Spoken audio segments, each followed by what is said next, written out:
elite level game. I, of course, am joined by the legendary Coach Everett Overton. What's going on, EO? Hey, man, good to be back with you. I do want to ask the audience, if the members, if I'm coming in a little bit better than last week. My Shure microphone game. is. Yes, we definitely don't want it to be difficult for people to listen to. Oh, at yeah, least the on my volume. end. So let us know if this is coming in too loud.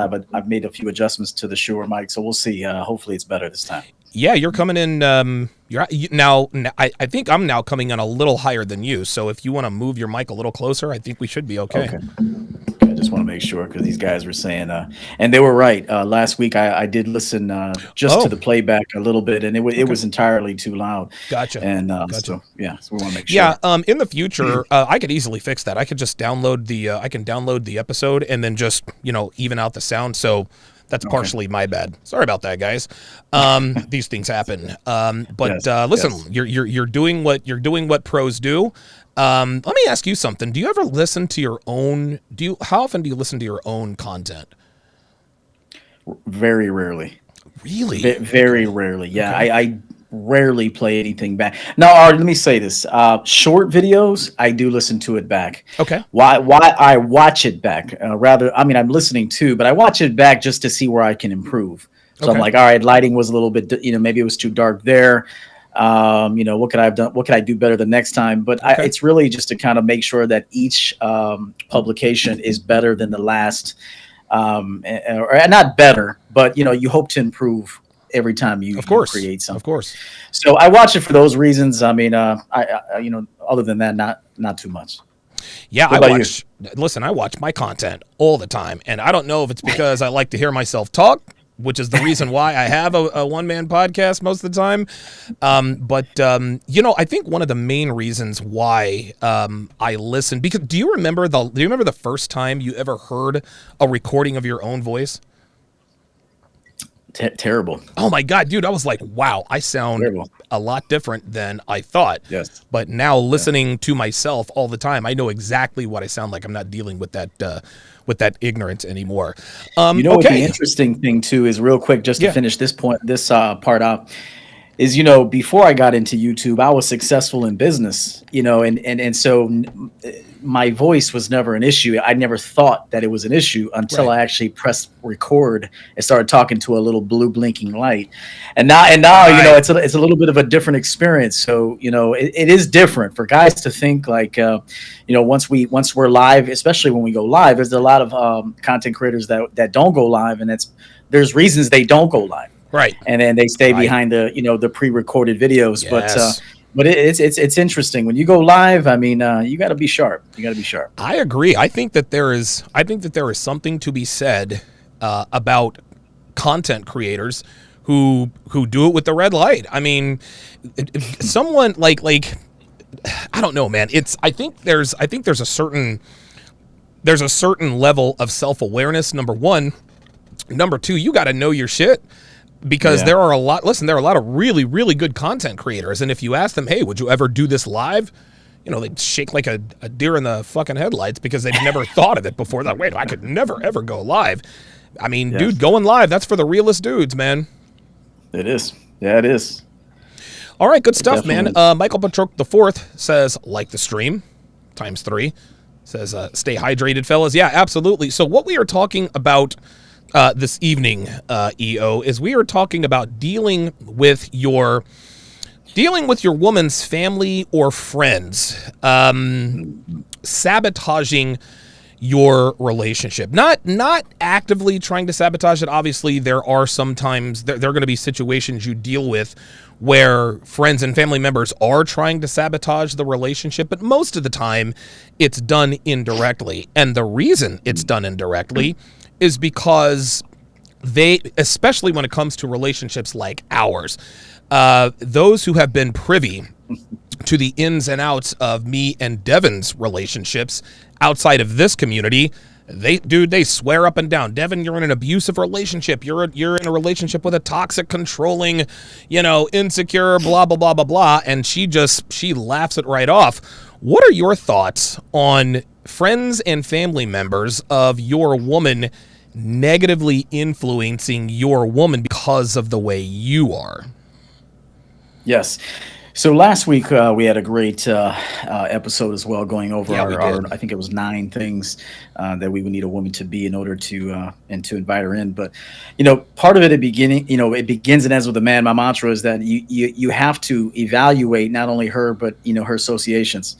Right. This includes her mother, her father, her siblings, her cousins, her friends, even work people, because all of these people could have an impact on the relationship. I even say this.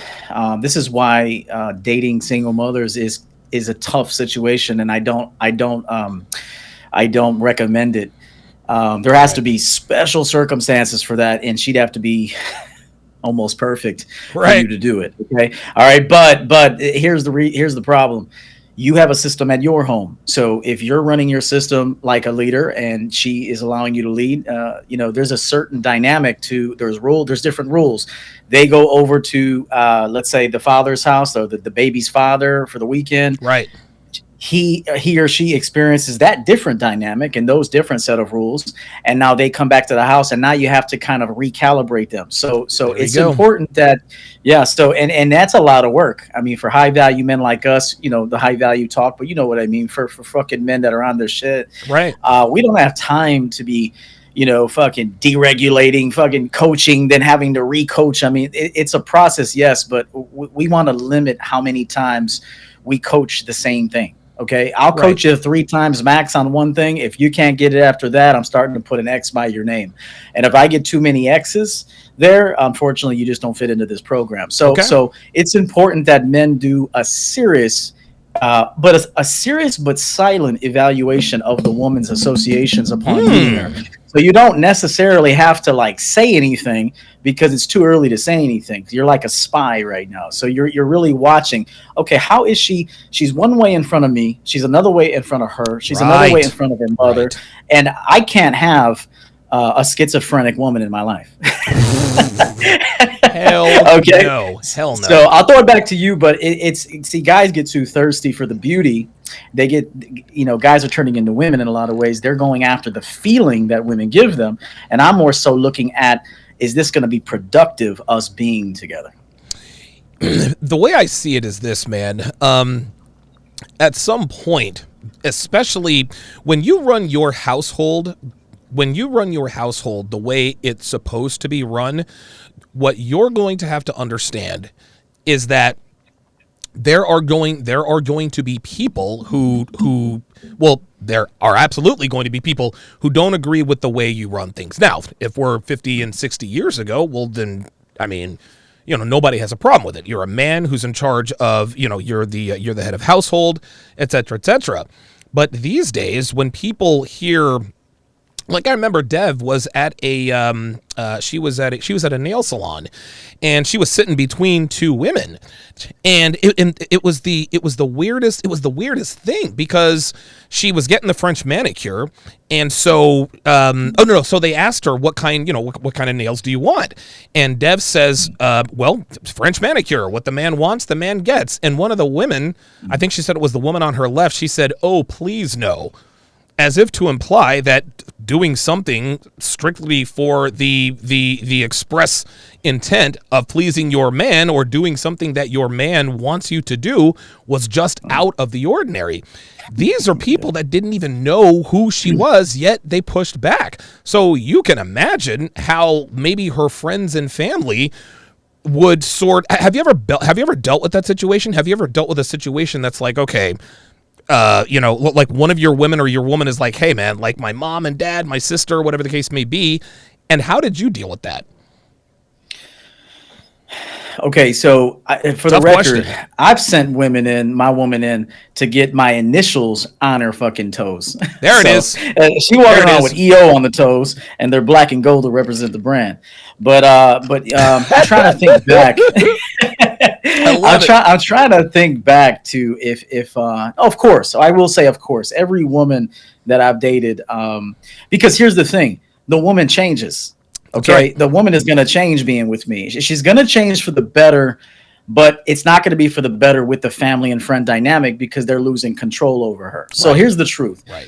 I talk about this in my second book, so I don't want to go too far into it. Oh, okay. All right. I thought you were going to give up the goods, man. Yeah. So I talk about the silent contracts that we have with people. They're not always out in the open, which I do advocate having, just concise contracts, open contracts, very, very transparent about, hey, listen, this is the value that I would provide you in this situation. I'm seeking to provide this from you. So if we can assure each other that we will maintain this level of value, then everything will be great. Loyalty and respect is very important to me. I also give that. So if I can get those things from you on a consistent basis, and we don't break our contract, we'll be in good shape. If we happen to break the contract, well, there's going to have to, if the contract is broken, a conversation is going to be had. And at that point, I'm going to make an evaluation and a determination if this is going to go forward. So, but here's the thing. When a woman meets a man like us, if she's ready to be with a real man, not a beta male, not a simp, that's right, okay, not a pushover, not a dorky mofo, but a real man that's on top of his shit.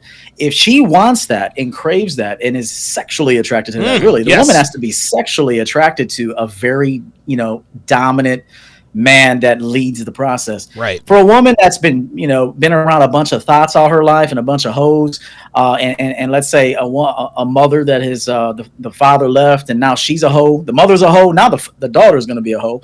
So it's like you can't. It's hard. I mean, I'm not saying it's beyond repair, but or beyond difficult. It's difficult, but it's not impossible. But you want to find a woman that is like so attracted to you, loves the way you look, loves the way you live, loves the way you talk, loves how you handle business deals. Allows her to coach you. If she's got to make an important phone call, she's like, baby, will you coach me? I just want to make sure I hit all my ducks. You're like, hey, okay, I want you to pound home this point, and this point. Okay. Make sure you're firm. You're a woman, but you can still be firm, especially when I'm teaching you. So, but here's the thing. When she's away from you, the mother, the father, the friends, the aunts, all the other people prior to you are going to notice why is such and such so different. Right. She's even dressing different. She put her titties away. Yes. Why did she put her titties away? Okay. Why are you drinking less? You used to take shots. Now you're passing on the tequila. You don't go to bars anymore. Okay. You're not out at bars anymore. You're in bed by 10 o'clock. What's happening to you? Do we need to call and have an intervention? So I mean, let's twice if you need help. Or whatever channel that was where they did the interventions. They're getting ready to call an intervention on a woman that's doing 10 times better than she did a year ago because of the man she met. Listen, man, this is exactly the same situation. And guys, the phone lines are open. 516-387-1987, 516-387-1987. Give us a call with questions or comments about tonight's topic, dealing with her family and or friends sabotaging your relationship. Something Lucario said a long time ago on the 6th rings 100% true. If your woman is going to be influenced by one of two entities, it's either going to be you or it's going to be the world. And if it's not you, it's going to be the world. And this is where a lot of guys go wrong in their relationships, is they don't put their foot down. Now that connects directly with what you just talked about, and what you just it is so apropos what you just said, because this is literally exactly what happened with Dev. So Dev, and I've told this story before, but it's been so long. It was actually back in the first or second studio. To make a very long story very short, Dev had a really good friend. Her name was Kim. And Kim was, I think she was a white girl, also married to a black guy. Kim is big into fitness. She runs triathlons and all this other kind of stuff. She's very, very fitness conscientious. Her husband, big, strong guy. They've got a son. He's probably going to be a professional athlete because the kid is already off the charts athletically. Anyway, when Dev and I started dating, and this is not Dev's fault, but Dev was so excited about having met someone like me, she couldn't help but tell her friend Kim all about what we were doing. I mean, and I don't know exactly what she told her, but she says, yeah, I talk to Kim about you all the time. And I remember telling her, I'm like, listen, I know you're excited about this, but you can't be telling your friends or your family members about this. I said, listen, eventually, your mom and dad are going to see what's really going on, but you can't be telling your friends about like how I run things. And so I remember every time Dev and I would get together, she'd invite Kim and her husband, Corey. We'd want to go out on a double date because she's white, I'm black. I mean, we got that in common. And me and Corey are both big sports guys. A match made in heaven, you would think. But for one reason or another, it was there was always a reason that they couldn't or wouldn't come. And so I think the fourth or fifth time, Dev asked her and she said no or couldn't do it. I said, Dev, the reason why Kim isn't coming over is because of me. And Dev was taking this personally because she didn't realize that she wasn't the issue. The issue was me. I told her, I said, Dev, Kim is still all about you. You guys are almost best friends. It has everything to do with me. She says, no, I don't think so. I said, really? Okay. I said, I'll tell you what.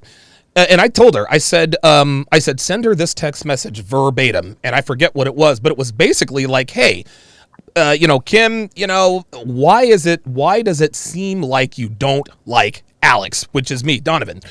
And finally, and guess what? She came true. She's like, you know what? It's not that I don't like him. It's just that I don't like his ways. I don't recognize my friend anymore. If you want to wear, like, I've never heard of a man requiring. It's a good thing. Right. It's a good thing you don't recognize. She was headed for either the nut house, dude, or something. I mean, I'm being honest. Go ahead, please, you're 100%. Because I'm going to go into that in a minute. Yes. Listen, dude. When I met Devin, dude, she was a train wreck. Like, she was a train wreck. She was sleeping around. She was drinking every night, doing whatever. And here, I'll tell you this. Here's how Devin and I actually met. She reached out to me because she knew I was Donovan Sharpe. She wanted my advice on a guy she was seeing. So a guy that she was seeing casually, she actually started to catch feelings for. And she says, look, like, I want to be able to, like you're Mr. Donovan Sharpe. I mean, I know you give advice to men, but can you give me advice? And I said, listen, throw yourself at the guy, be feminine, etc., etc. So I don't know, maybe a week or two goes by and she tells me, well, I found out that he has a girlfriend and a kid. So Dev got, listen, I don't know how much she really liked the guy, but she was clearly disappointed that she had hit another dead end. And so from that point on, and she's like, look, I really need your help. I need your help to try to to become better myself. And so I was like, all right, well, I guess I'll try to help her out and fuck her. And then of course that's how our relationship started. And so this is so funny that you actually say that this was a year. So about a year, almost a year to the day, this is when Dev sent Kim that text message. And Kim just said, listen, it's not that I don't like him. I just don't like his ways.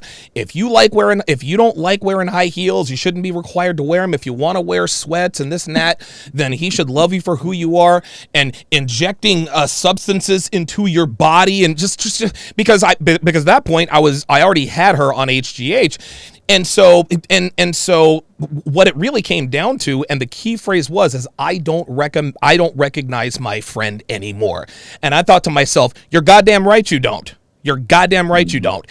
She got under the tutelage of a man with direction. And listen, even though Devin sometimes hates my direction, listen, man, sometimes it's hard for her to swallow. Sometimes it's hard for her. Your woman's not going to love you. She's not going to like you all the time. But I have never steered Devin in the wrong direction ever.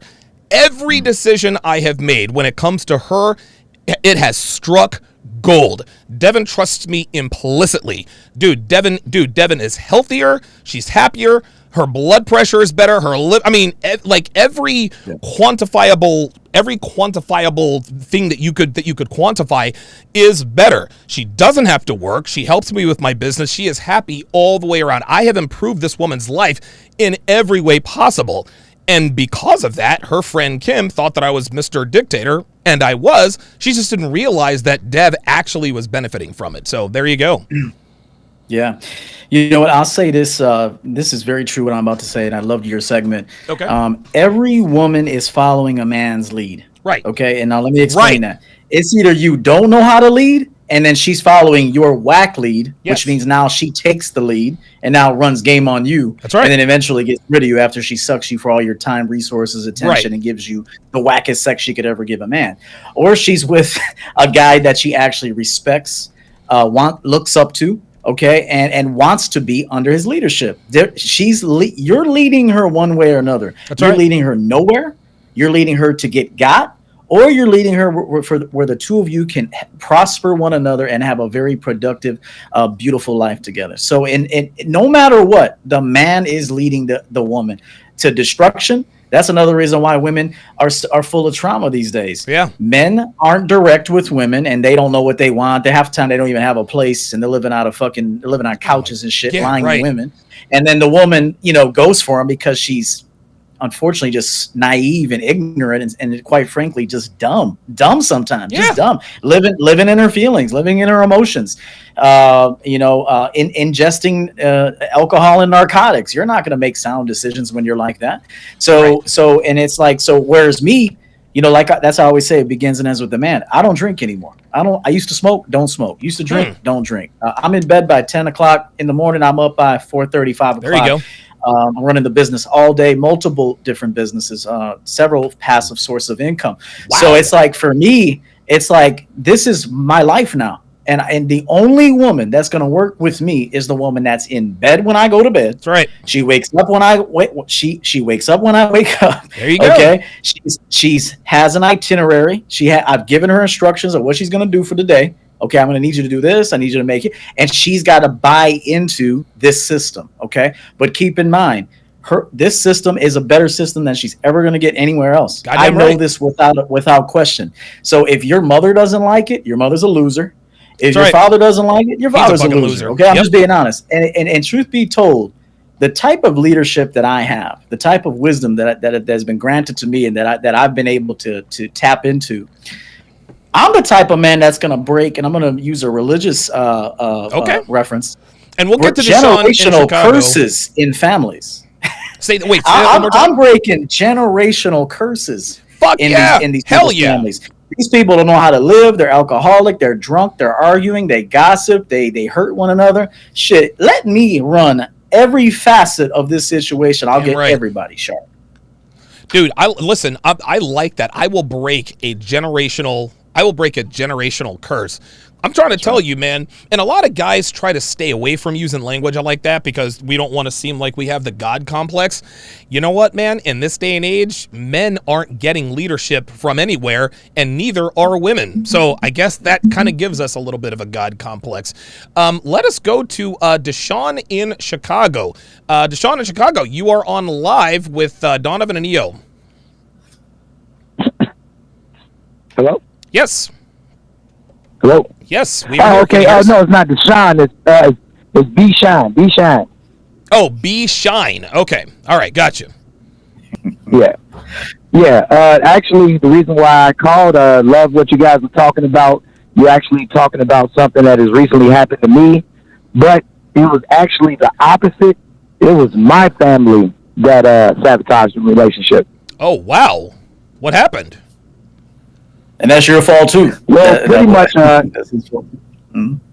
Well, pretty much it was my sisters. Mm-hmm. Now, I want to say this first. I'm not like, I haven't gotten myself up to you guys' level of, sure, being that 100% provider, 100% alpha male. I'm in the process, but well, nobody in is, the process of me writing my book. My sisters seem to take some type of issue with it.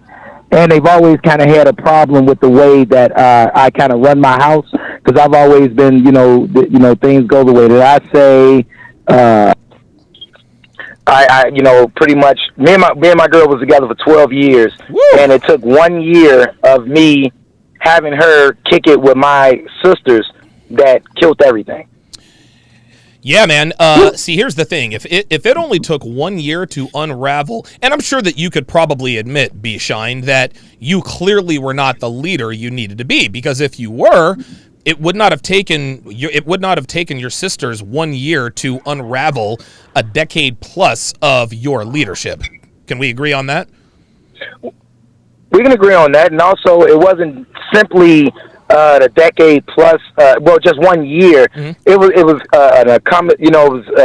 it built up over years because people was always in her ear, like, oh man, you letting him do this, you let him run that, and these are pretty much nothing but single women that she's around. And I took a gamble on the fact that, my girl was, homebody, really didn't go out. I wanted her to get out more. My miscalculation was that I felt like, hey, my sisters go out, they go out of town. Who better for my girl to go out and be with than people that are closest to me, while not knowing that it was obviously some deep-seated issues that didn't show up till I found out how we recently broke up. Right. And so, and now let me ask you this. So you clearly understand now why it was not a good idea to let your girl go out with your sisters, correct? That's correct. Oh, okay. All right. That's a lesson learned. What you got on this, EO? Yeah. All right. So 41 years old. I'm 41 now. I know D, you about 44? You just turned 44, if I'm not mistaken? Okay. Yeah. All right. At some point, you're going to have to dump your family. Yep. Okay. Just being honest. I mean, this is not, society's not going to teach. Yeah. Society's not going to teach you this. It's going to be considered wrong. And, but look, you're a grown man. You've left the house. It's time for you to build your own life, your own system, and represent yourself like a man. I don't recommend that any man watching this during this live show or anybody who finds this video later takes their woman around their family. I really don't. It would have to be a very controlled environment. Right. Meaning you don't have to take a piss.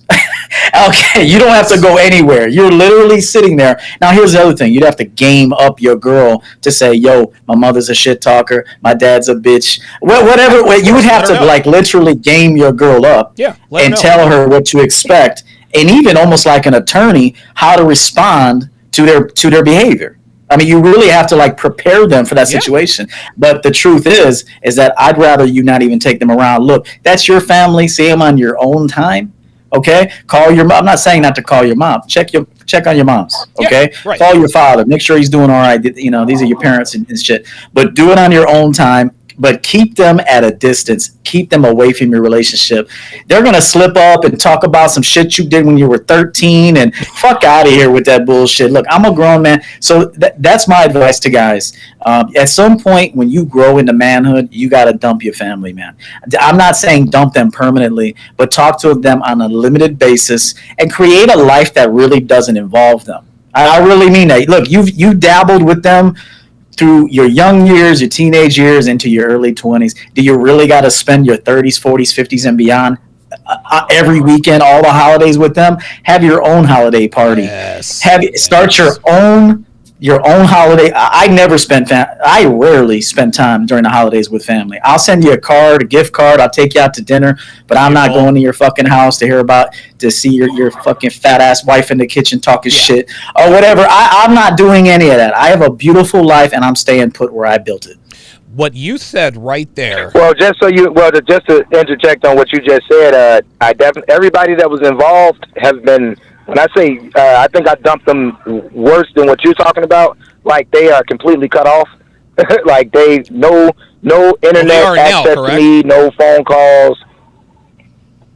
I'm sorry. Like you dumped your family after that. I would imagine, right? Oh yeah, I know. No, I trashed them. Like they're in the trash, and I put the lock on it. It's just you got to take the whole dumpster away. No, I totally agree. And listen, B Shine, thanks for calling in. I'll actually, what you said right there, EO. The main thing you said right there is you have to create a life separate from your family. This EO, believe it or not, this is difficult for 60% of men to do. And the reason for this is I read a study somewhere that 60% of Americans live within 40 miles of where they grew up, which means that no matter what they do in life, their jobs, their families, relationships, their family is going to be involved either directly or indirectly.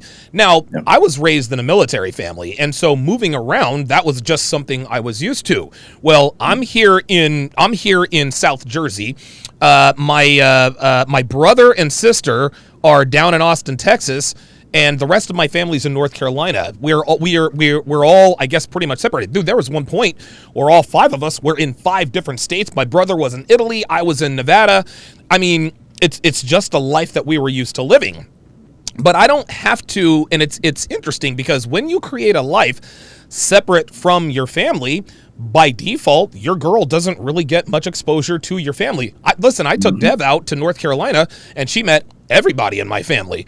But that's the first time she had met all of them. And dude, my influence was strong enough to the point where I didn't have to worry about any of that stuff. Matter of fact, Devin and my youngest sister, they got together, started talking, they cried together because I guess they had shared some of the same experiences. And here's the thing, my family does not share my values as far as relationships go, but they know one thing. Is that I am the fucking patriarch of my family. It is not my father. When it comes to making decisions about the Hopkins family, they don't ask Edwin Hopkins Sr. No. They ask Edwin Alexander Hopkins Jr. because I'm the fucking leader.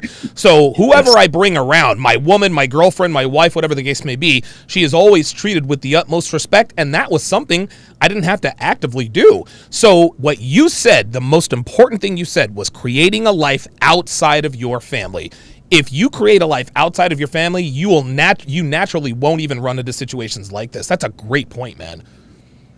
Yeah, I mean, how many times can you do the same thing traditionally for holidays? I mean, do you really want to go over to the same people's houses doing the same shit, having the same conversations, eating the same food? Goddamn food. At like 11 o'clock, people start arguing about stupid shit. Like, and drunk. Like, how many years can you actually do that? Now, look, let me just tell the guys listening. Love your family if you love them. Now, I'm not telling you have to love them. If you love them and there's a genuine relationship formed there and you respect one another, then love them. But you still have to keep them at bay because you're a grown man now and you should be creating that new life for yourself and potentially your wife if you have one. Absolutely. We got Callie West in Miami coming up next. And then whoever's area code 248, we'll get around to screening that. I want to ask this question. This is a very good question asked in the chat by Terry Gaffney.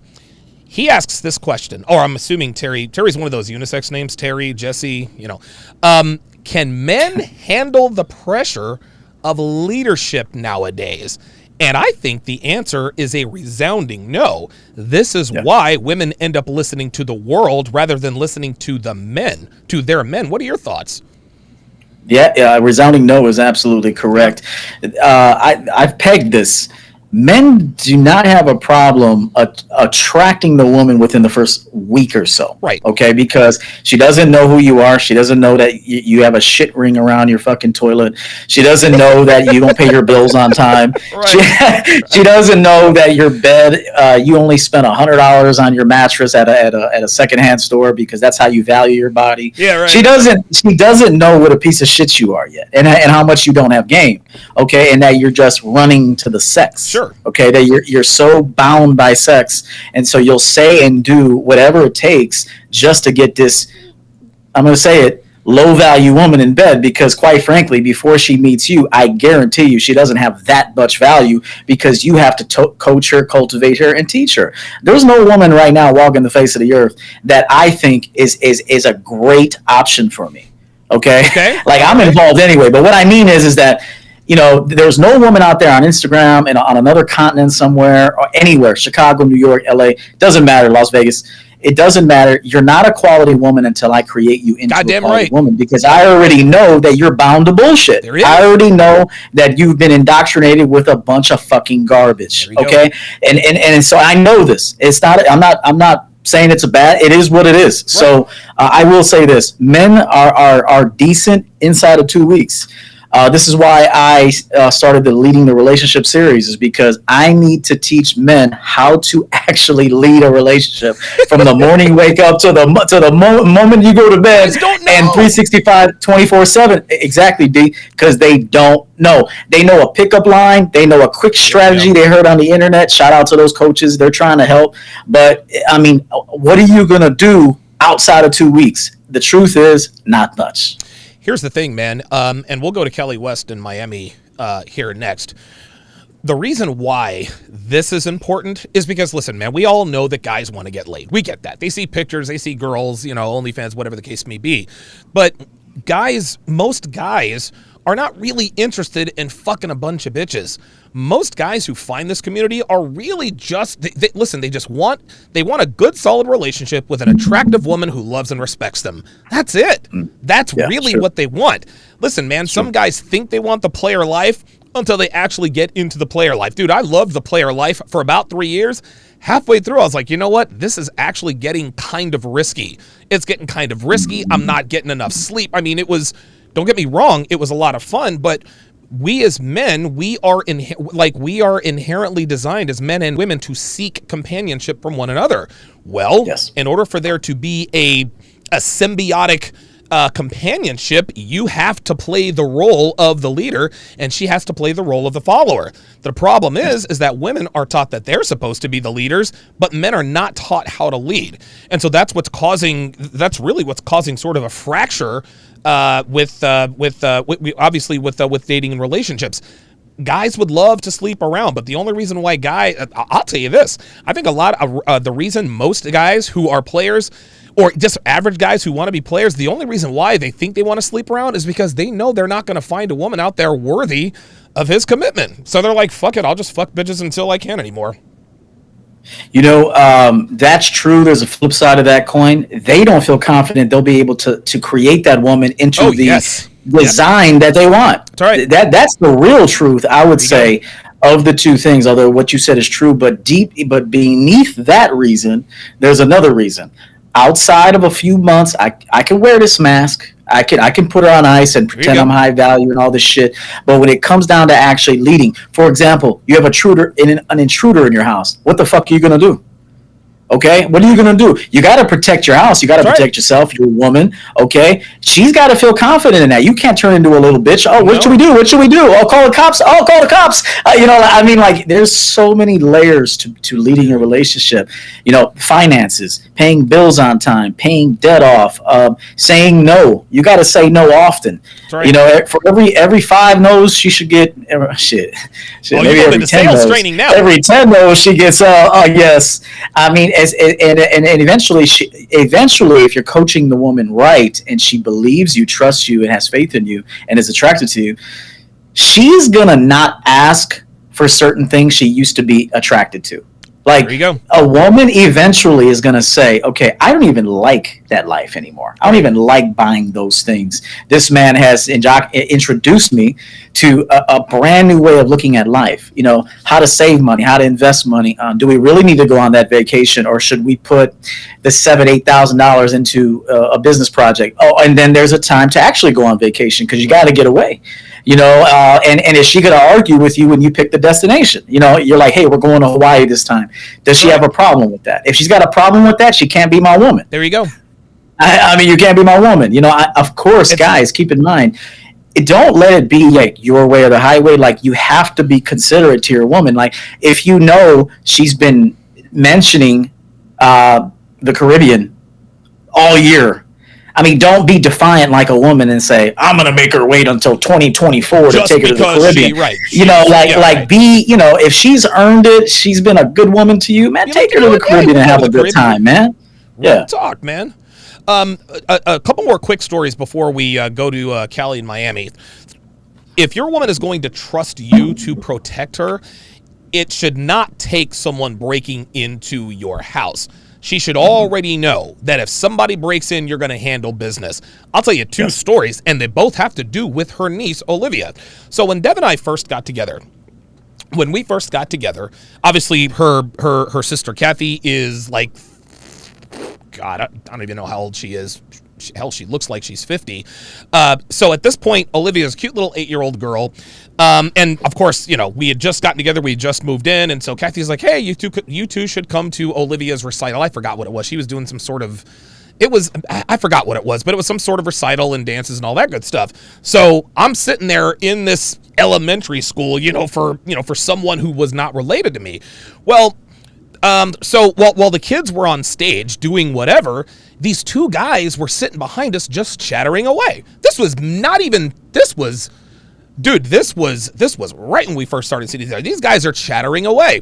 And finally I had enough. I turned back, looked them both in the eye. I said, what did I tell them? I said, oh my God, I said, do you want to quiet down? Or, no. So I turned around and said, you guys want to keep it down? And I looked them both in the eye. One guy had a kid, I guess strapped. I guess it was a baby. The other guy would just sat there. They looked like a deer in the fucking headlights. They didn't say a goddamn thing. That's story number one. Story number two is Olivia's, I think it was her French teacher, was talking to her any old kind of way. And of course, Kathy, she tried to do something about it, but and he was a male teacher. And so I said, and this is actually when I was in Phoenix, I said, all right, let me get this dude on the phone to see what's going on here. And so we got this guy on a Zoom call, and I told him, I said, yo, check this out. The way you're talking to Olivia, that is not acceptable. I said, you're talking to her like a fucking adult. She was then a 12-year-old kid. I said, if you talk to her like that one more time, we're going to have a problem. I told him, man, dude, I'm looking at your text messages. And this was back when they were doing, I think, the remote school because it was because of COVID.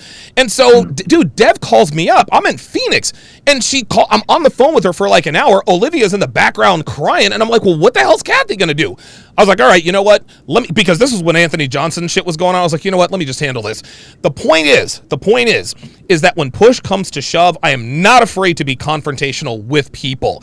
If your woman sees that you are not confrontational, she's not going to have confidence that you can physically step in and defend her person when and if the time comes. That's just how it is. You got to show her and the people around you that you are a man. And if you ain't got it in you, you're not going to be able to show it. Sometimes it takes a little bit of time, but if you want your woman to trust you and feel safe with you, you got to show her that you have to show her that she can.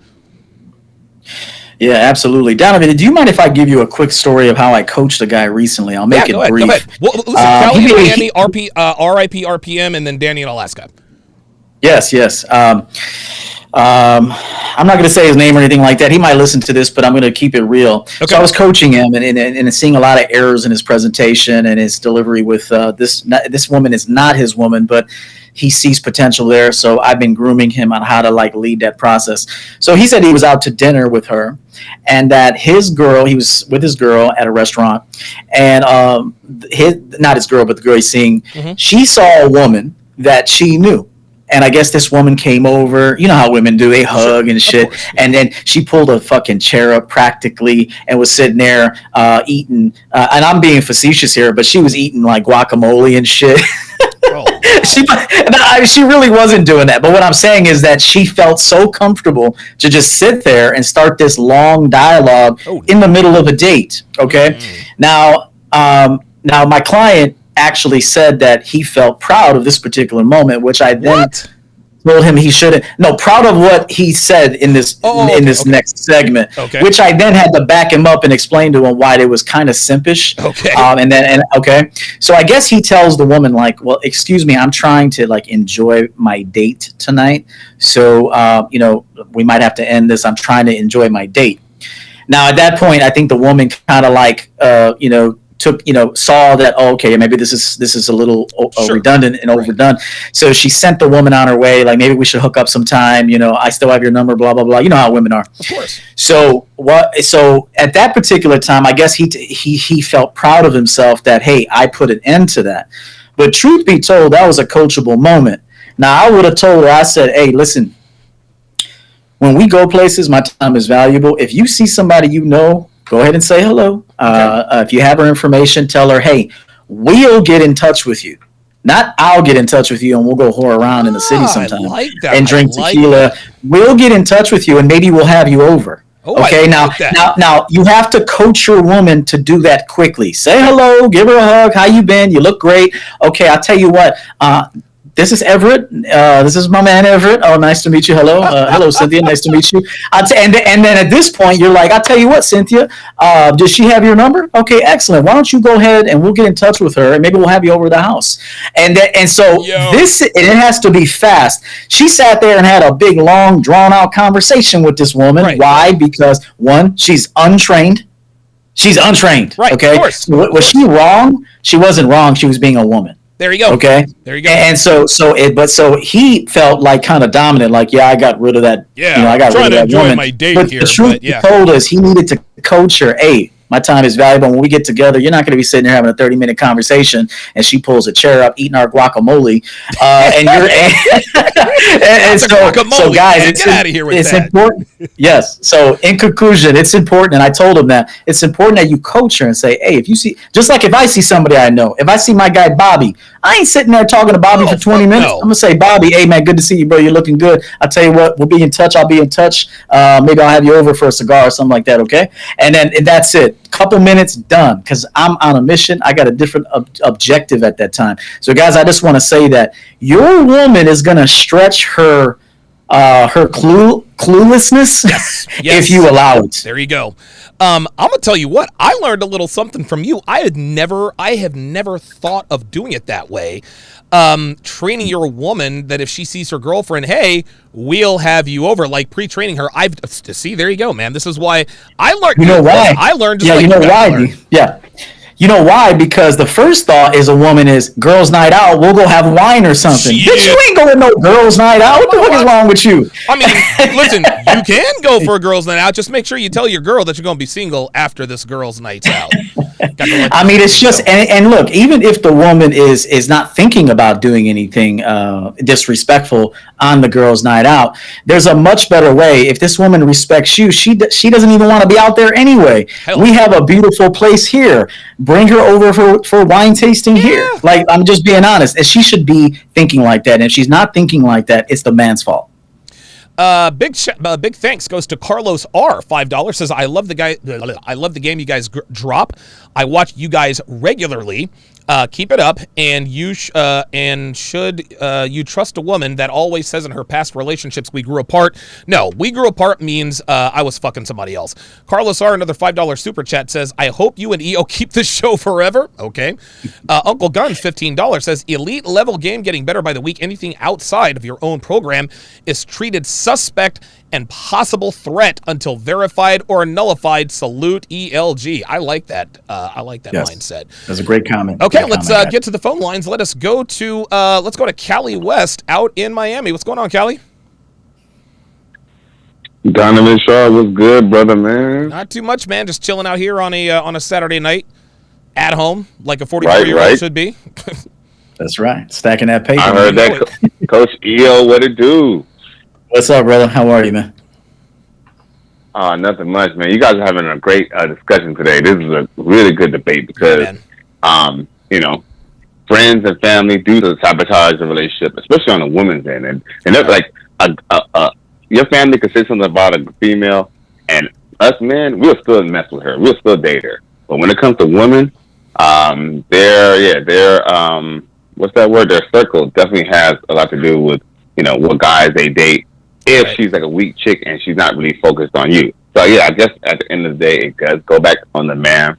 But I definitely want to kind of drive home the point about how women, like you could deal with a woman, you could be sleeping with her, but like you meet her best friend and her best friend don't like you, you'll be like at a snap of a finger, your chick is not your chick anymore. Right. That's 100% right. What do you have on that, EO? I mean, listen, I can't disagree with him. No, I don't disagree with him. There's kind of something that just popped in my mind that I want to say to the audience real quick regarding kind of that last segment. It's important that you train your woman to be authentic too.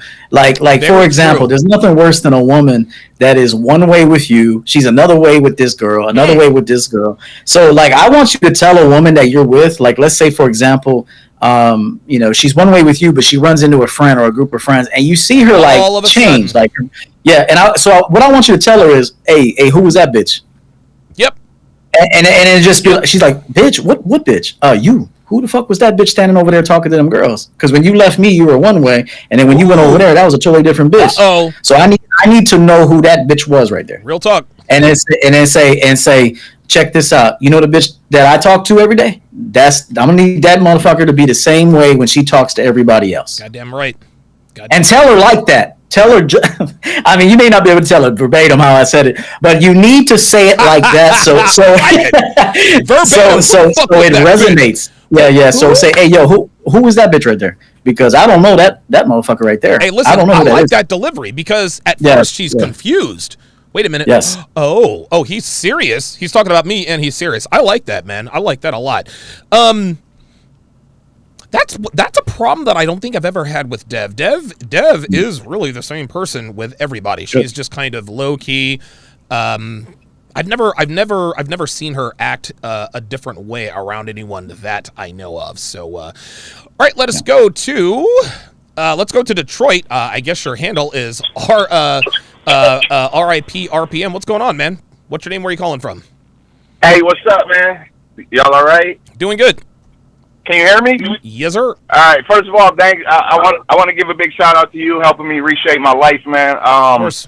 I come from a family with no father, 3 brothers. You know, all 3 of my brothers they live under the discretion of other women taking care of their kids, and I was raised the wrong way. So I want to give a big shout out to you for helping me find purpose, bro. Of course, man. And shout out to EO too, man. EO, I'm a white guy from Detroit, man. I resonate with you a lot, man. I appreciate you. Appreciate it. So appreciate you, man. He sounds blacker than me.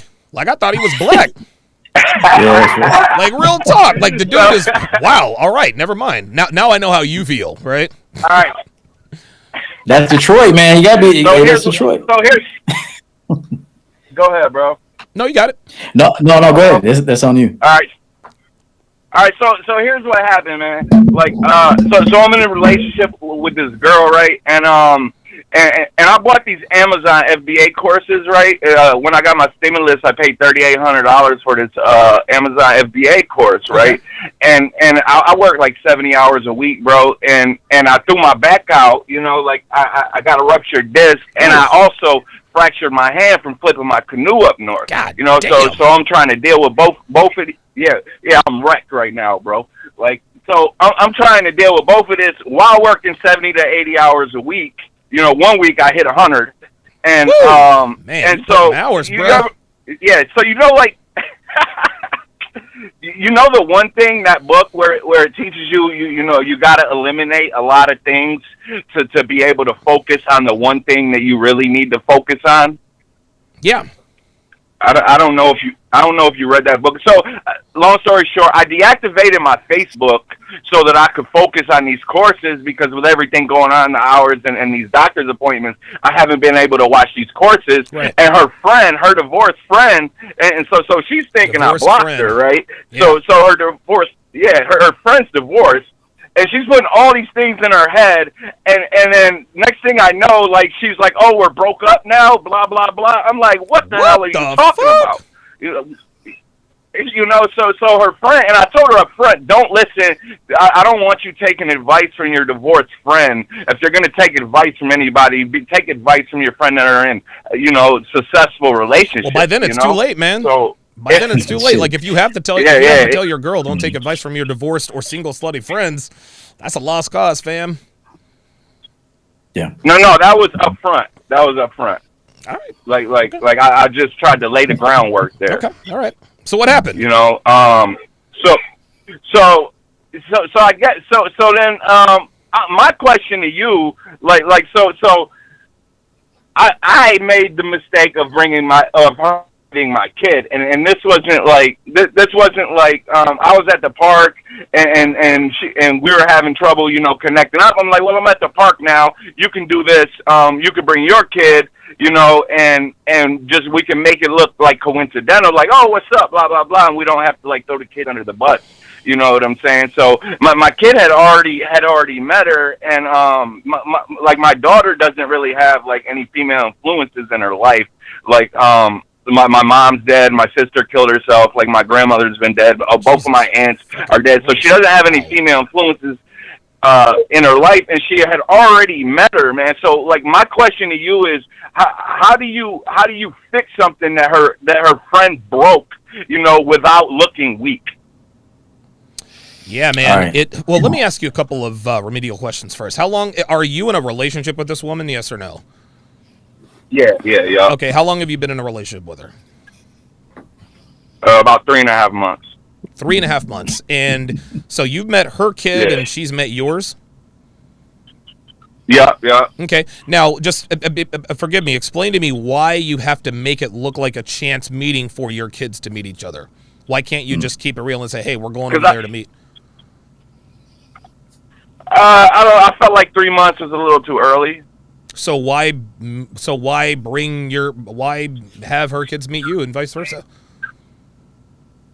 I mean, we were already at the park. She's 2 blocks from the park where she lives, and we were trying to meet up, and it became a challenge. You know, I was just trying to put together a situation where we could meet up, since she has kids and I have kids. You know, and she can't. I hear you. I hear you. At that point, you got to put the kids first. If you honestly think that 3.5 months is too soon to let a woman you're seeing meet your kids, you're going to have to sacrifice a potential meetup for the sanity of your kids. I don't have children, but I do know, I do understand with especially single, you know, I've dated single mothers in the past, and they're always very hesitant to bring their kids around their flavor of the week, flavor of the month, or flavor of the year. EO, what do you have? Yeah, I mean, I see a lot of problems here. This probably would require a coaching session from one of us, to be honest with you. There's a lot going on here. Yeah. But I'll say this. Number one, 3 months is way too early to be in a relationship with a woman. That's number one. 3 months is way too early. The second thing is that this is the way I coach. I tell men and women both not this. To cut you off. Oh, go ahead, bro. Yeah, not to cut you off, but like we kicked it years ago. What happened then? Doesn't matter though, because a lot has happened in that time. I was laid off. I was laid off, and I worked for a moving company, and she knew the dude that was working for the moving company, and he told her, if you don't stop messing with Chris, then I'm going to stop working Chris, and it was around Christmas time. So this dude told her, he was like, I knew this guy since I was 7, by the way. So I was laid off I was doing construction. I was laid off, and while I was collecting unemployment, I was also working for $20 an hour cash for the moving company. And he told her, he's like, well, if you don't start messing with me and stop messing with him, then I'm gonna stop working him. So she ended it. I just said okay. I didn't ask why. Then she told me why, like months later. You know what? I want to say two words that comes to mind with this particular guy, and I say this with respect, too much. Yeah. You say too much. I could tell you reveal too much. I bet you she knows everything about you. And there's just a lot there. You have to keep things to yourself. There's a lot of personal information that you should not be sharing with women, man. And I see that you might be a tell-all, okay? And I'm saying this for your own good. I used to be the same way, man. Hey, look. You might be a tell-all. You're telling too much information. Fact. Yeah, and so let me say this to you. The reason why, and it doesn't really, it's irrelevant what the history was, how long you've known her. The reason why that you want it to be a slow process to upgrading her is because that's how she'll respect her position. Right. She's not going to respect anything you give her quickly for nothing. Even meeting your kids. Like I coach men and women both to say, don't even bring up your kids for at least the first 6 months. Now, if the question comes up and they say, do you have any children? You could say, yes, I have a boy. I have a son and a daughter. Yes, I do. And let it be that. If she asks any further questions, just say, hey, listen, right now we're getting to know each other. So I think we need to figure out if there's a connection here before we bring innocent children into the mix. And so I just feel like when you're dating, a woman shouldn't bring up her kids. There should be none of you. Like I even coach women and men. Remove your kids from your dating apps. Remove your kids from your online dating bios. No one wants to see your children. And this is the truth. Men don't want to see your children. No. And the truth be told is women don't want to see yours. Okay, they really don't. All right, unless she's looking to be some mom, and sometimes those women are crazy. So I just want to say that the reason for the delay with upgrading her to a position such as a relationship is because she needs to earn it and respect it. You give it to her, it's irrelevant how long you've known her. If you've known her since high school, don't care. There's a lot of things have happened since high school, trust me. And the second thing I'll tell you, guard your words. Don't be a tell-all. Yeah. Please keep your important you're information. Right about that, man. One last thing, because this is a lot of good game you're getting. One last thing. Bro. Even how you talked about, man, I work 100 hours, man, I hurt my back, man, my back. Women don't give a fuck about your back hurting. No, they don't. Okay, they don't. Women don't care about your problems. Women don't care if you got a back pain that is killing you. They don't even care if you work 100 hours. Until they're actually head over heels bought into you and in love with you, then they actually do care about those things. But within 3 months, if you're trying to impress her by working 100 hours, hey, 100 hours of you at the job means there's 100 hours that she's probably entertained by another dick. Real talk. Let me ask you a question here, Chris. No, that 100 hours ain't for her. That's for me, bro. No, I understand, Chris. Let me ask No, you. I know. But telling her that, like selling her that, and I'll be done here. But sometimes men sell women on how hard they work. Yeah. Like, I'm a hard worker. I work 100 hours a week. It's like you sell her on that being like some like high value thing. But truth be told is she don't value that. Right. The only thing she values is how you make her feel, and that's it. Real talk.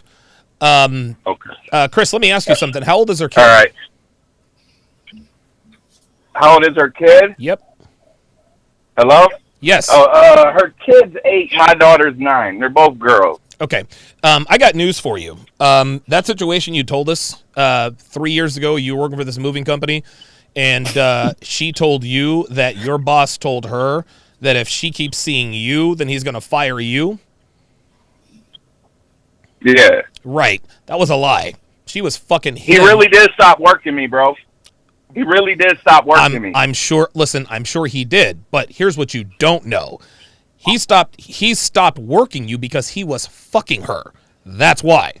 Why in the honestly, why in the world? Why would he tell her to tell you that if she doesn't stop messing with you and mess with him, then he would fire you? Guess what? He got it both ways. He was fucking her, and then he still ended up firing you.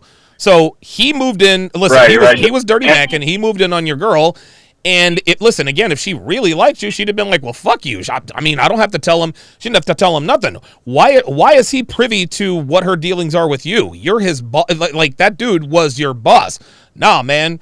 He started fucking her, and she decided to make up some. She decided to make up some story to say, well, I got to stop messing with you, or he's gonna fire you. Well, guess what? She stopped messing with you, and then he fired you. Never believe what a woman tells you, especially when it comes to this kind of stuff, man. Thanks for the call, Chris. I agree. I think and Chris sounds like a nice guy, but I used to be a lot like him, man. I used to just run my mouth, just run off at the mouth all the time. All right, Danny in Alaska, I'm told to give you about a 10-second lead-in, of course, because you are at work. So let's go to Danny in Alaska. Danny, can you hear us? Yes. First of all, hey, how you doing, man? I want to lead.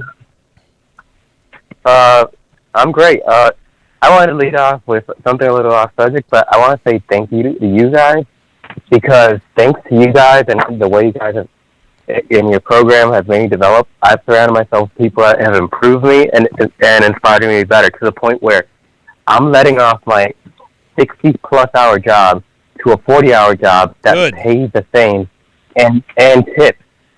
And I'm only working 5 days. Good. Very good. Let me ask you something real quick. What happened to the girl? What happened? Because I remember a couple weeks ago you said you had a situation with a girl you were fucking, and she showed up at your crib without telling you.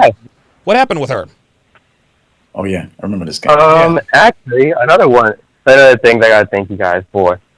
Thanks to all the game you guys have been giving. Of course. And what I've concluded thanks to it, I concluded another thing that you guys are talking about now. When you date a girl, you're dating her friends, you're dating her family, you're dating her mom, her dad. No, you're not. No, listen, I hear what you're saying. Her mom and dad married her. No, listen. I hear what you're saying, and you're on the right track, right? So your brain is telling you, hey, when you date a girl, you're dating her friends or family. Guys like us, with our kinds of knowledge, we say fuck that. When you're dating see, here's the deal. Your girl is going to either have a relationship with you, or she's going to have a relationship with her friends and family. This doesn't mean that she has to close off her friends and family because you said so. But women are always more drawn to the most influential people in their lives. So if you really feel like you're dating her friends and family and all that, this means her friends and family are in her ear so much that you kind of feel like she's a manifestation of all of them. Does that make sense? Pretty much. Okay. But good. Let me put it this way. What I'm saying is basically, as Myron said before, we got to live on probability, not possibility. Damn right. Hell and yeah. The probability is that a woman will be influenced by her mom, her dad, and the longtime friends. So if her mom and dad are divorced and her mom is Miss Independent, guess what? It is not going to work in the long term because she's going to want to be Miss Independent. That's what happens. Okay. All right. I'm with you. It's almost like you're using your mom as a barometer to find out what her habits are. I like that.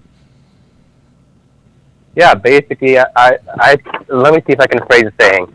I heard this old saying somewhere. You want to know what a woman's gonna look like in 20 years? Look at her mom. Well, you want to see what she's gonna act like? Look at her mom as well. No. Listen. I hear what you're saying. And listen, you're absolutely right under normal circumstances. But if she's with a man like you, she's not going to look or act anything like her mom. Listen, I love actually, Devin's mom is a financial advisor, one of the smartest ladies I've ever met. But when Devin is her mother's age, Devin is not going to look like her mother. When she is her mother's age, Devin is not going to act like her mother. You're getting it wrong what I'm saying. I disagree with the looks, but I agree with the behavior side. That I'm not saying she's going to, but you gotta presume and guard against those things. You see her mom is misindependent, you gotta watch out for the signs of it. Okay, that makes sense. So what you're saying is that her mother's habits, her proclivities, her characteristics, if gone unchecked, could end up making their way to their daughter. Gotcha. And also, it's the things you should test for up front because it's the things likely to ruin the relationship. Give an example. If she is influenced already. For example, Hello? yeah. Give me an example of those kinds of traits that could.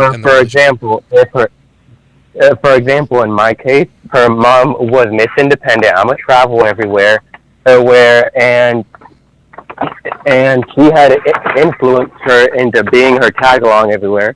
And one of the things is you can't let your girl travel alone without you because that could lead to bad things. Well, she had been influenced her whole life to doing it so much. When I told her that was a line, because I saw that as a possible red flag, that's what broke it. Well, I think you have, and again, I hear what you're saying, but again, this is where coaching and training and influence can change the course of your woman's thinking. Listen, man, and by the way, Devin, she's been married before, and nobody really taught Devin, as far as I know, what a good relationship is supposed to look like. So Devin thought that, okay, Devin married a guy that was her equal. They were both in the same field, they were both making the same money, and she ended up marrying him. Well, the marriage didn't work because she ended up outshining him. That's why this is why she ended up getting a divorce, and then she came looking for me. If your woman's mother is, hey, look, be Miss Independent, blah blah blah blah blah. If gone unchecked, if you don't train that out of her, then yeah, she's going to end up that way. But when you coach her and train her, go ahead.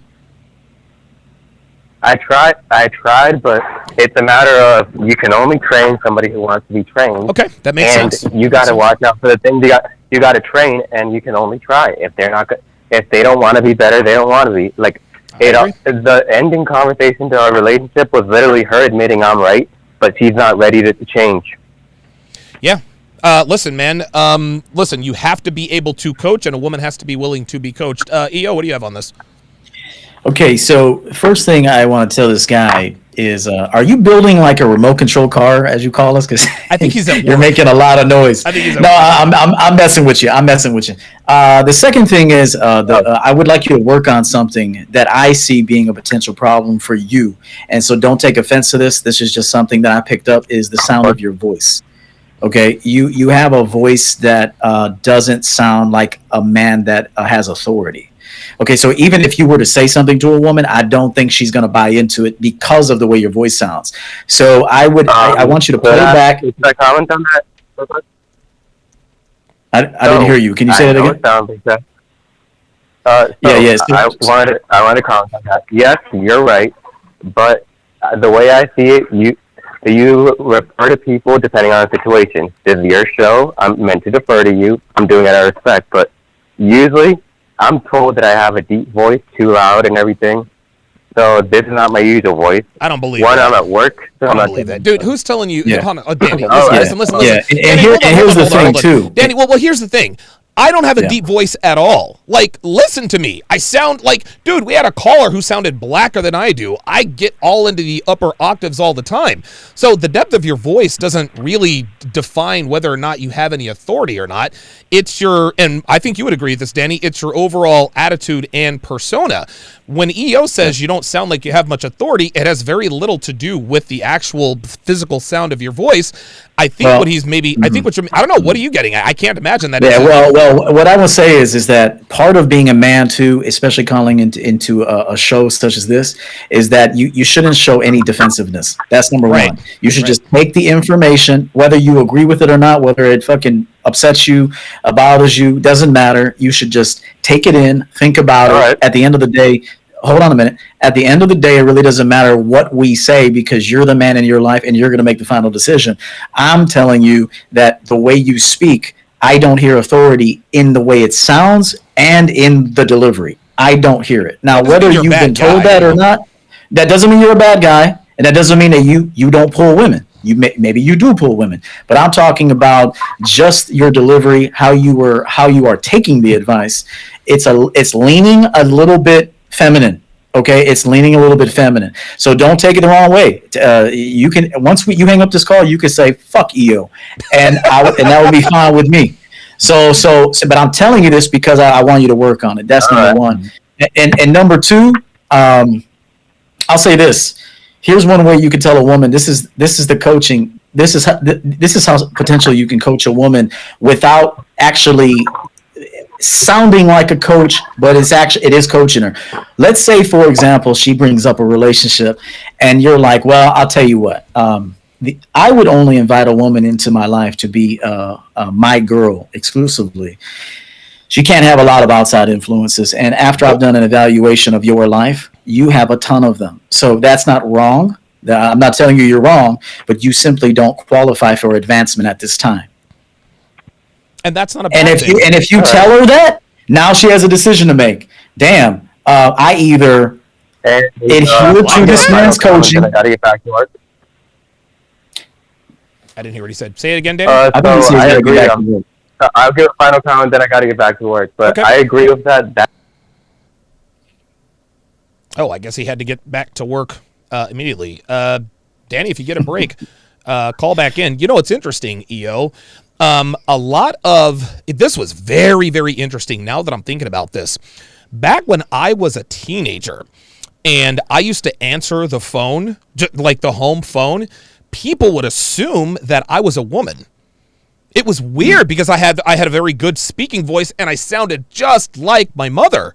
And for the longest time, I'm like, why are these people calling me man? Now, as a teenager, like clearly my voice is a little bit deeper than it used to be, but what I had to figure out was that it was my cadence, it was my intonation, it was my lack of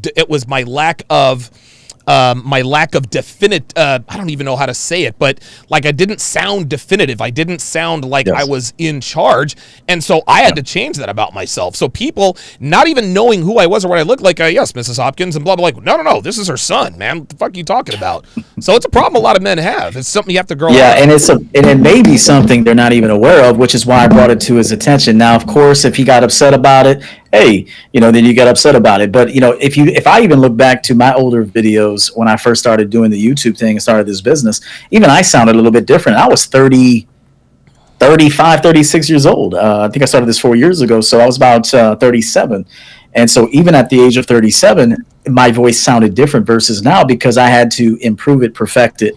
And so it takes time, but you got to see it. You have to be conscious of it in order for you to do something about it. Very good. Let us go to, now I see somebody's blocked their phone number. I'm not bringing you on if you blocked your phone number. Listen, you can either hang up and call back without blocking your number, or you can, I don't know, maybe you're just calling in to listen to the show. Let's go to Devon in Denver. So when Dev told me that it was Devon on the phone, the one thing I said to her, I said, "Get the table!" And she had no idea what I was talking about. What I'm talking about is Bubba Ray and Devon Dudley from the Dudley Boys. The reason I bring that up is that you and I had a discussion about D-Generation X. Devon in Denver. Devon in Denver, you're on live with Donovan and EO. What you got, man? I love those guys, man. Get the table! Yo, what do you guys? Good evening, man. Hey, how you doing? My thing is, I was in a good 5-year relationship, and I dealt with sabotage and from all different directions. Really? Had a male best friend from the community.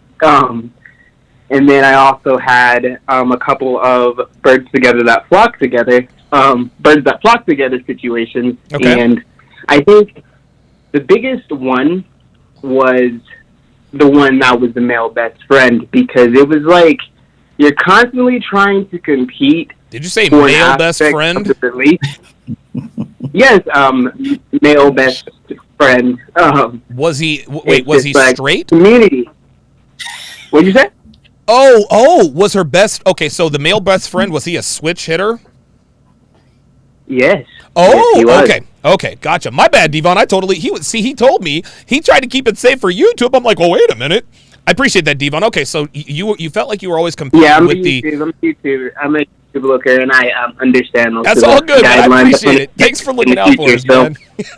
He was up on game before I was. Okay, so go ahead. But yeah, it was his name was basically the end of our relationship when I guess it was more of like it came down to the question was like, so is that your example of masculinity? And she pretty much said yes, and I was just kind of like, okay, I'm not even gonna compete with that at this point. It's just kind of like, okay, it's your male best friend whom it was always to the point where it was like I would say almost the same exact things, but it was always like she would take his side over it because him being of that community, he's also a major simp. Major simp. So with that, of course, she gets the free validation, the free attention, and he also is. He also just these type of people, they get because they appeal to two different sides. They get a lot more attention, sure, which feeds into all of the other what I guess the attention that most feminism that they like fuel themselves off of having, whether it be negative or positive. But it was always just. And of course, you know how these people get down, and they probably don't give the best advice. Let me let you in on a little secret, Devon. They do not listen. They do not give the best advice. So you're telling me that your girlfriend's switch hitting best friend had more influence on her than you did, and that's what ultimately led to the end of the relationship. Yep. Okay, what do you have on that, EO? And yeah, there's so many. Actually, it's a situation where. Oh, I'm sorry. Hang on. I actually muted him. Wait. Go ahead, Devon. What were you talking about? This best friend had another friend who came to visit from out of town, and she ended up hooking up with him. Oh, there we go. His other friend. He was like a hook. He was like a hookup thing. I was like, wow. So you just messed with your best friend of your gay best friend. And it's like, okay, so now he's just hooking you up, and it was just kind of like. It was really, that was like the real last in straw of that. Because she definitely ended up cheating on me on my birthday, which was the most devastating thing that has ever happened to me. But that was all due to me not paying attention to signs that I knew that I should have paid attention to. Because how old are you, Devon? I'm 25. Oh, yeah, dude. Listen, Devon, you're young, man. Hold on. Devon, you're very, very young. And guess what? You're going to get your heart broken many, many more times before you really, really hit your stride. There's one thing you need to do right now. There's one thing you need to change right now. And it's indicative of your generation. Stop the upspeak. You understand? Don't see, upspeak is, and I know you probably don't catch yourself doing it because it's a habit. Dude, my brother's students, all of them talk, or at least when he was a teacher, he's a principal now, all of them talk in upspeak. When I go to Seattle and I'm in a coffee shop, they're all talking in upspeak. People in Austin talking in upspeak. Women do not respect men who talk in upspeak. Upspeak is when your statements sound like a question. You're talking up all the time. No. Stop talking in upspeak and sound definitive. EO, what you got for Devon? I mean, that's why we wanted to bring up, or at least I planted to see it about the voice. And, yeah, that's what Danny was also speaking about. As you're mentioning, is a very great point. Yeah, you can't. I mean, a lot of young men talk this way. They don't even realize it. I mean, you guys sound more like women than women sound like women. Right. Like, I'll be honest, if you listen to women talk and then you put a man sitting next Sometimes to her, you can't tell talk, the difference. I mean, they sound very much alike. Yep. So the one thing you need to do is Donovan Sharpe has 35% off his products right now. And so I would encourage you to invest in those products while they're on sale. 25 years old is a pivotal point in your life. Yes. You don't want to keep taking L's. You don't. You're going to take L's, but you don't want to keep taking the same L in the same way or in a very similar way, because that's going to definitely hurt your mentality, your emotions, 100%. And your confidence. 100%. So you don't want to keep taking the same L's. The second thing you should do is to consider hiring me as well as a coach. So get Donovan's products and stuff like that. Appreciate it, because you're at that age now where it's pivotal that you have some sort of system to how you make decisions and selections. He's young, but he's young, but he's not that young. You understand? Like, he needs to start really, he needs to start investing in himself. Yes. And so maybe come to the CME, do something like that, but you'd be surprised what you can walk away with. The second thing is that you guys got to learn how to categorize women. Remember, no woman can ever be your girlfriend unless she has actively and rigorously campaigned to be your woman. Bingo. You guys are actually talking about women. Well, I was in a relationship with this woman, and I was in a relationship with this woman, and she had a gay best friend, or she had a guy best friend. Why is she your woman? Why are you upgrading that woman? Right. She doesn't qualify to be upgraded. Now, she can be fucked. Yeah. Okay. She can be a Saturday night PM chick. There you go. Where she comes over at a 12 midnight, stays to 2, and doesn't stay the night. Yeah. I mean, so you guys got to get used to categorizing these women. Women do it to you. Why can't you do it to them? So most women are going to not qualify to be with you. That's right. I just want you to know that right now. The majority won't. However, as you progress and evolve as a man, your priorities change. You're going to start picking up different women on your radar that are going to be more coachable. Okay, so just keep that in mind. Women should never be your girlfriend unless they've actively and rigorously campaigned to be there. And so when I hear a guy say, well, my last girlfriend cheated on me, my last girlfriend, a guy came in town and he smashed her, I'm like, bro, she should never have been your girl at that time. Right. Okay, so it's a process of giving her that position. And just remember, the majority of women in this era do not qualify to be in a prime time slot with you. Okay? Dude, so get used to that. Real talk. After this, we're going to go to T in San Francisco and then Thomas in California. You guys have heard me talk about this all the time on my channel and my content. Never, ever, ever be the first to angle for a relationship first. The only time you entertain a relationship is if she asks you. And even then, you make her ask you 2 or 3 times before you start to consider it, at which point you can tell her what your requirements are in terms of what you will or will not tolerate. And then she has a choice whether or not she wants to undergo the training to see if she qualifies for your commitment. Because if you ask a woman to be your girlfriend, the minute you ask, your leverage goes right out the window. Why? Because when you ask a woman to be your girlfriend, you are literally in no uncertain terms telling her that she has done everything she needs to do to qualify and satisfy your requirements for your commitment. That's how this works. This is why guys call and say, well, I asked her to be my girlfriend and she said yes. And then I said, okay, well, you got to get off social media. That's not the way you do it. No, you have to wait until she asks to be your girlfriend 3 or 4 times. And when you finally, well, listen, just so you know, I don't date women who are on social media. That's how you handle that. Are you trying to tell me what to do? I'm not telling you anything. I'm telling you that if I don't date women who are on social media. Okay, so I have Instagram. I just said I don't date women who are on social media. So would I date a woman who's on Instagram? No. Well, okay then. That's how that works. Never, ever, ever angle for a relationship first. Stop giving these women commitment simply because they have vaginas. Okay, let's go to T in San Francisco. T in San Francisco, apparently you had a problem with your girlfriend putting her phone face down. Uh-oh. Hey, Donovan, EO, can you guys hear me? We sure can. All right, great. Hey, good to speak to you guys. Thank you. All right, so Donovan, EO. So, like, as you just read, that's what happened today.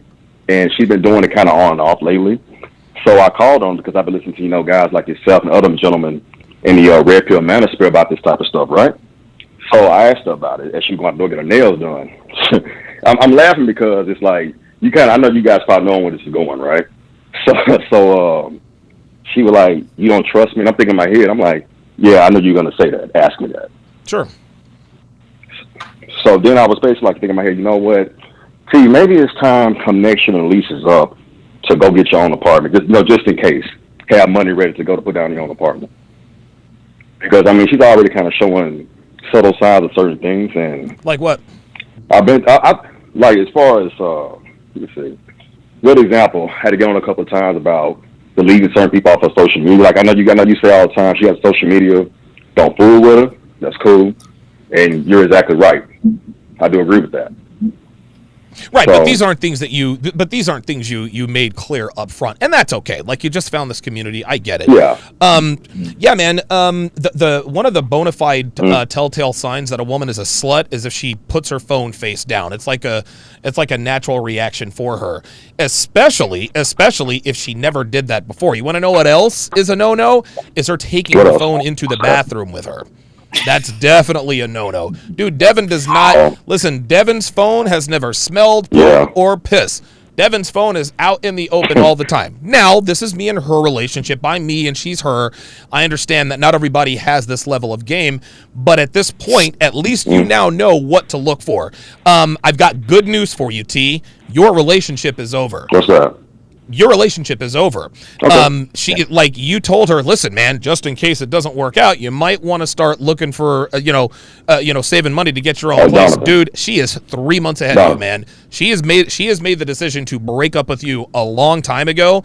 The guy she's fucking is probably the guy that she's thinking about moving in with if she's not going to live alone all by herself. So at this point, and I'm assuming that the lease is in both of your names. Yeah, correct. Yeah. So right. So in the future, just make sure that you get a place of your own. Do not let a woman live with you. Listen, I'm in a cohabitating relationship. And guys say, well, Donovan, you tell guys not to get into a cohabitating relationship, but you're in a cohabitating relationship. Rollo Tomasi tells guys not to get married, but he's been married for 23 years. Yeah, I'm Donovan Sharpe and he's Rollo Tomasi. Until you have the requisite experience with women and understand how to mitigate certain risks, it's best to just live on your own and date women casually until one makes a play to really get serious with you. And even then, you make her wait at least a year. I made Devin wait 18 months before I committed to and moved in with her. EO, what do you have? Yeah, I mean, everything you said is spot on. Excuse me. Hey, I didn't mean to cut you. Hello? Yeah, bro, I didn't mean to cut you off. Donovan, real quick. I will tell you this, and I don't want to hold the lines up. There is more to the story, but I was the one that thought that in my head, like maybe I should go ahead and start stacking up, money to get my own shit, excuse my language, come next year. I was thinking that, not her. She didn't say it. I was saying that to myself. When's the lease up? So, in June next year. It's June of next year? Yes, sir. Yeah, we just got to it like 3 months ago. Yeah, dude, she is going to, dude, it's only September. Dude, she's going to be out of there before your lease is up. Like, you do realize that, right? Yeah, it's one of the things one of the factors I actually implicated to myself. And here's the thing about it, Donovan, fellas, like, I've been kind of listening to, Red Pill stuff for the past few years now. And I've actually learned to detach myself from anything I can walk away from. Like women, anything in life. So, if it does go down, I mean, she's a decent chick. I'll give her that. No, she's not. Does go down, listen, T. No disrespect. What's up, and I hear you. Hold on. No disrespect, but she's not a decent chick. Your woman is probably cheating on you, and she is going to leave your relationship. She didn't give a damn about her credit. As far as she's concerned, the apartment complex is going to only see your name. So I understand. Listen, you don't want to be disrespectful to your woman. You're still living with her, this and that and the other. But dude, the woman you're with does not deserve you. And it's time. At this point, it is time that you realize that. How old are you? How old is she? And I'm 37. And she is? I'm 37. She just turned 31. Okay. Does she have any kids? No, I'm the only kid. Oh, okay. It doesn't matter. She still doesn't deserve you. She does not deserve you. EO, what do you got on this before we? Yeah. So I said this a couple weeks ago that you should never put a woman in a power position ever. Yeah. Like she should never be in a power position. Now, let's say 3-4 years down the road, again, Donovan made an exceptional point that guys with extended knowledge and game and wisdom and they have an understanding of how women operate and how a man should operate, then we can do things that the average man can't, and that's just the way it is. I mean, not everybody can be an entrepreneur, not everybody has the wherewithal and the consistency to be a business owner. You have no idea what it takes to do certain things. So most guys should just go to a job, clock in, and go home, because that's what most of them do. You can't battle the stress. You can't battle the stress. And just like some guys shouldn't be with women long term. And that I should say this. You could try it. Let me ask you this. How long have you known this woman? I don't know if you answered that already. Well, yeah, we've been together 3 years, some change now. How long have you known her? I met her back in 20. Say what? Yeah, how long have you known her? So you've been together since 18. How long have you actually known her? Let's see. More than 3 years? Yeah, 20, like end of 2017. I didn't speak to her for a while. Reached back out to her via social media, which is kind of ironic. And we connected, and here we are together 3 years later. Okay. Hey, here's another thing. I'm just going to point out a couple things that I heard, but there's more details that he hasn't said, so we can only go off of what he said. Sure. Number one, a woman's name should not be on any lease. Right. On any lease. That's right. I mean, look, I'm buying this property. Yeah, go ahead. I'm buying this property, and you can live with me, okay, under these conditions. Every 90 days, we do an evaluation of the relationship.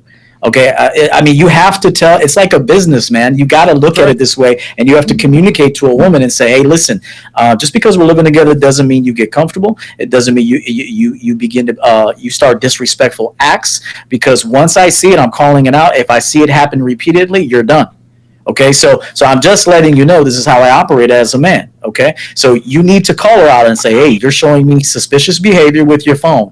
Now, it's none of my business. We're not married. I mean, I should say this: we're not married. We're living together, but we're working on something here. So look, whatever you got going on in that phone, and there is something going on in that phone. Don't even ask her. Just tell her there is. Just say, "Look, there's something going on in that phone." I'll tell you what. If I see any more suspicious behavior, and you got to point it out, you got to say, "Phone face down, in the bathroom taking a shit with your phone." All of these things are unacceptable to me. Okay, all of these things are unacceptable to me. Okay, I'm not gonna have a woman living with me doing these things, because guess what? I'll replace your ass. You need to tell a woman flat out so she knows I will replace your ass in a hot minute. Okay, and so I'm letting you know right now. If you got something better going on, hey, go live with that motherfucker. Like, go live with his ass. So you gotta get. I'm not saying you don't got your balls, but you got to grab your balls when you talk to this bitch next time, and to let her know, hey, I'm noticing some things not unacceptable to me. That's not how a woman that I'm going to be with is going to operate herself. And you give her the opportunity. If you want to give her the opportunity, give her the opportunity. If I see this happen again, that happen again, this happen again, you're done. It's a wrap. Simple as that. Good stuff. T and Hey, thank you, fellas, for the input. Yeah, absolutely. Thank you for I didn't mean to cut you off, Donovan. Yeah. Hey, fellas, thank you for the input, because, just to recap, I've been listening to this Red Pill game, for a few years now, and that's one of the reasons I've been with her for 3 years. Because what? How has your life changed? It's changed dramatically, a lot, in a good way, because I don't take shit from people like I used to anymore. I'm not saying I really did back then, but now it's more like, man, excuse my language, but get the fuck out of my face. I'm kind of on that right now. I mean, don't get me wrong, I pick my battles and all that, but no. There we go. As far as women, it's no. better. Let me again. This takes experience, right? When somebody says I pick my battles, that means you concede. No. And again, this is something that you're going to have to listen. The relationship that you're in is over. Like, as far as I'm concerned, there's no salvaging that relationship. I think you're probably doing a little bit of red pill masturbation at this point, because you discovered this community while you were in a relationship with her. So it's already too late. She sees that it's too late. She's probably already got her exit strategy. But never, ever, ever say, I pick my battles. Any man who says I pick my battles is a man who is literally telling us I don't call out all of her bad behavior. I pick my battles. Translation: I'm afraid to call out my woman. Dude, I never pick my battles. If anything the fuck is up, I call it out right then and there. It takes time, it takes practice, and it certainly takes repetition, but your relationship has to be in the right frame, and that starts from the very beginning. So, listen, you're going to take an L in this relationship. It is what it is. Just understand, moving forward, you cannot tolerate this kind of behavior, man. Hey, AD, I spill Diet Coke on the floor just so she could pick it up. Real talk. I'm trying to tell you. Hey, I'm being honest. Like, if there's nothing going on, oh, trust me, I'm gonna create a job. Real talk. I will create a job. So, and that's the other thing is like these women are not busy. You don't have them busy doing anything. Dude, that's why I'm telling you guys what it's part of the Leading Relationship series. That's gonna be the next one. There's so many men that I'm coaching right now that are millionaires. Doesn't matter. The woman did not have respect for the man. After the kids were raised, I had a guy recently, shout out to him. I really enjoyed the conversation. I was coaching him. He said, hey, look, I'm a very successful businessman going through a divorce. She had a job when we had our children. Our children were raised. She raised the children, did a heck of a job. Once they moved out, I no longer assigned her any duties. And guess what? Because I didn't assign her any new duties to follow what she did, what we did as parents, the relationship ended. There you go. Last call of the evening. Let's go to Thomas in California. Thomas, you're on live with Donovan and Eo. Go ahead. How you doing, Donovan? How you doing, Eo? Hey, Eo, I watched some of your programs from Donovan referring me when I was watching him one day, and I like every man's got to have a robe, and I like the 2 coffee test for your ex. You had to bring you 2 cups of coffee just to do it, see if you do it. And Donovan, you're like, it's like Kevin Samuels. He can be the Godfather, but you're like the hitman. You know what I mean? 'Cause you hit everything on point all the fucking time. Excuse my language. I'm calling from Stockton, so I don't know what difference it is over here from here to there, but I got you. Right here, it's trifling. Stockton is trifling in this town. Oh, dude, Stockton, Modesto. Oh yeah. I know you got so much game. You probably forgotten so much game than most of the people know. You know what I mean? I always watch you, dude. It's just that, man, I'm 46 years old. Okay. And I'm single now because I don't put up with the bullshit that these girls run around. They try to run around and play so many games. It's not even funny. It's like, it's disgusting. But you got a lot of info, man, and I love watching your show. And I'll give you all the props. And just, man, I just soak up all that game you got. I'm just giving you all the praise today because I hear, like the guy, Kevin or whatever, wanted to debate you last time. And for that girl or whatever. Oh, yeah. And because everybody that's trying to, like on Fresh and Fit, they shut them down. Man, you all got game, all 4 of you. Kevin Samuels, Eo, Donovan, you're the man for Tomato. You got endless game, bro. The high heels and all that shit. You're making me blush. The gym, all that. You know what I mean? It's true, man. It is what it is, man. I'm gonna give praise and credit where it's due, and that's what it is. I mean, like, I don't know. I just want to shoot that out to you. Well, I appreciate the call, Thomas. Yeah, listen, he's making me blush, man. He really is. Yeah. Listen, and I say this all the time, man. I don't really, is it game? Sure. I guess that's, and the word game is shorthand for understanding how women operate and how to handle women. For every successful story that I tell, there are 27 losses, man. It's just one of those deals where it's experience. It took me multiple situations with multiple women to understand this on a granular level. This is why I know that I know exactly what I'm talking about. That's why when I debate people, I don't have to prepare for a debate. I don't, because I live this shit. And like what we talk about, EO, they're not opinions. These are facts. Yep. Women respond to certain things. Women don't respect certain actions. That's really what we're telling you guys, man. Yeah, man, and take that compliment, brother. You deserve it, man. You're a very hardworking dude. You're very consistent. You put out a lot of content. You've helped a tremendous amount of men. Yeah, man. And so you're leaving. Cool, well, so have you, man. Shit, I learned. Yeah, I mean. Yeah, I like to praise other people. I praise myself too much. I'm arrogant as fuck. So it's nice to actually praise somebody else sometimes. But, even at the CME, what a wonderful event, one of many that are to come. It's just, you're doing big things out here. Yeah. And what I like about you is that you're unafraid to be who you are. You say it how it needs to be said. Even I do. We're fucking raw with the truth. Shout out to Coach Greg Adams. He's that way as well. We just say what needs to be said. I mean, it's underground information. Okay. Yep. Yes, this stuff you should be very grateful to hear, because you're not going to hear it in school. Your father's not going to tell you unless he's drunk in the garage one day and happens to slip. You know what I'm saying? Like only drunk people will tell you this shit, and we're sober as a fucking whistle and telling you this shit. I love it. So congratulations to you, Donovan, with everything you've done. Thank you, man. I appreciate that very much. Curious People, $20 super chat said, just learned something new today. Glad I tuned in. My response to that was, me too. That's how that was. Okay. EO, tell the people where they can find you and your work, and when is that second book being released, man? I keep trying to get it out of you. Yes. So the goal is the release date is September 19th. Oh, okay, that's coming up. I will tell you, the last week I'm a little behind schedule. Okay. However, I still want to deliver it on that date. That is my goal. However, I just got a very big invitation to speak at a university. I don't want to release any new information, but this is kind of being discussed. And so it's a very reputable college university. Wow, congratulations. So when that, there's been some discussions about that. So some opportunities are coming my way right now, which I'm, very thankful for. I do believe I've deserved it, or I deserve it.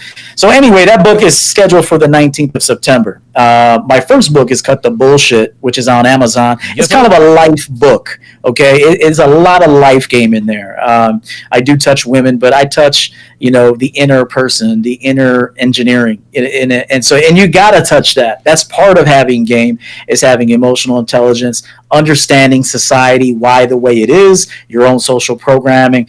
In order for you to excel in life, you're going to have to identify these things. You're just going to have to. So I'm Coach EO. If you search Coach EO, you'll find me on YouTube. Go ahead and subscribe. We'd love to have you.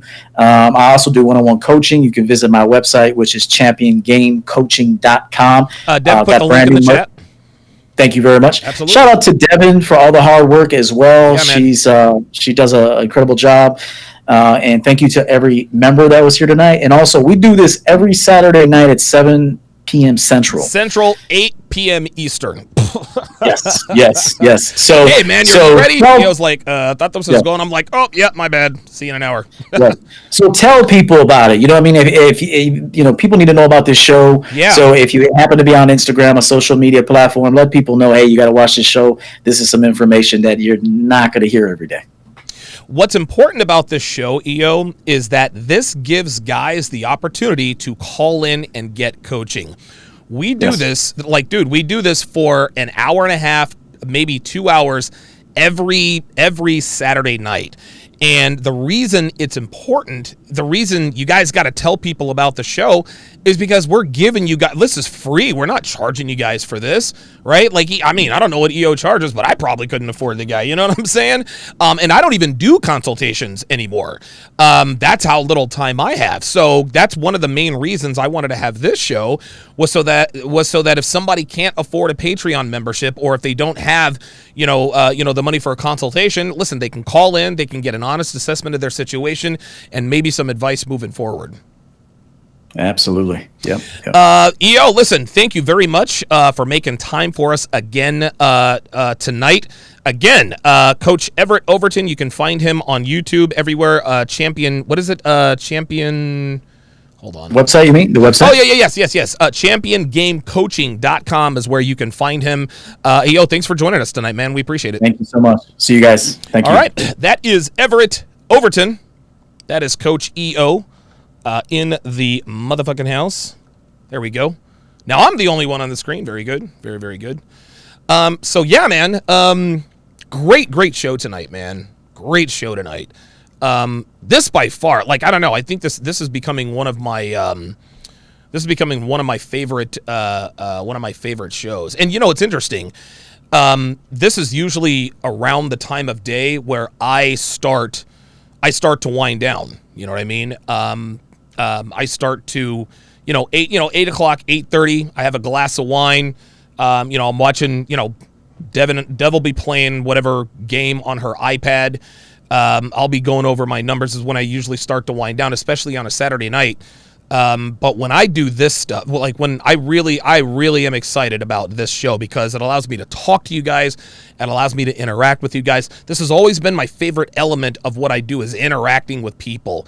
And it sucks that I had to make my chat members only because you guys remember back in the episode, dude, during the golden years where I didn't have any subscribers, I'd have 200 people in watching, and it was a party.